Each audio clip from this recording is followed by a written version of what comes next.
When the Islamic warrior Saladin conquered the Crusaders and took control of Jerusalem, all right, he entered into an agreement that the Muslims would protect the Christian churches.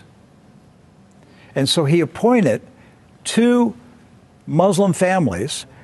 Both of these families have been in Jerusalem for, close to 1,000 years. And each generation has passed down the key. The key. Right. The physical key. Mr. Judah said that the key he presently has is 800 years old. It's incredible. He had another key, but it broke. And this is a Muslim. I mean, yes. Adbi Judah is a Muslim. And he said it's a great honor for a Muslim to hold the key to the Church of the Holy Sepulchre, which is the most important church in Christendom.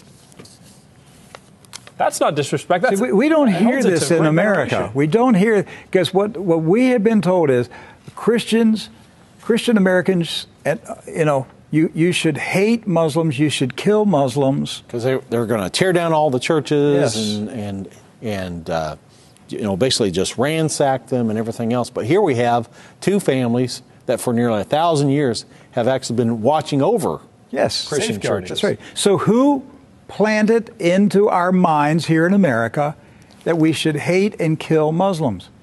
Who planted that thought in our head? Because it came into our society after 9/11. That's correct.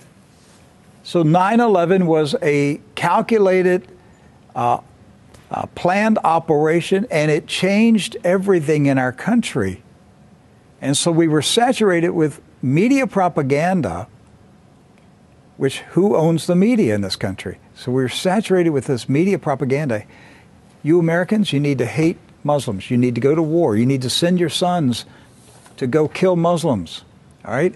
And yet, when you go to the Middle East, you find out that the Muslims, like Christians, are taking care of Christian churches. Yes. Do not hold animosity against Christians or Americans, except in the case where Americans are pushing for war in their countries or trying to take their land. So they've lived together. They've lived together for centuries and centuries. Jews, Christians, and Muslims have lived together for centuries. They were buying and selling. They were trading. They were doing business together. They were building houses next door to each other for centuries. And it didn't change until the Zionists came. Now, see, you say, wait a minute, I thought Zionists are Jews. Not all Jews are Zionists. And not all Zionists are Jews. Right.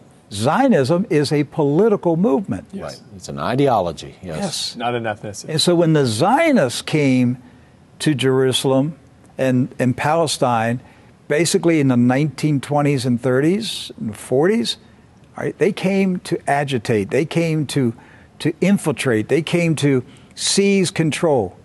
And so they formed paramilitary groups, like Irgun. And that's where Ariel Sharon and Menachem Begin, these guys were young terrorists. And so there's where the hatred started to come in.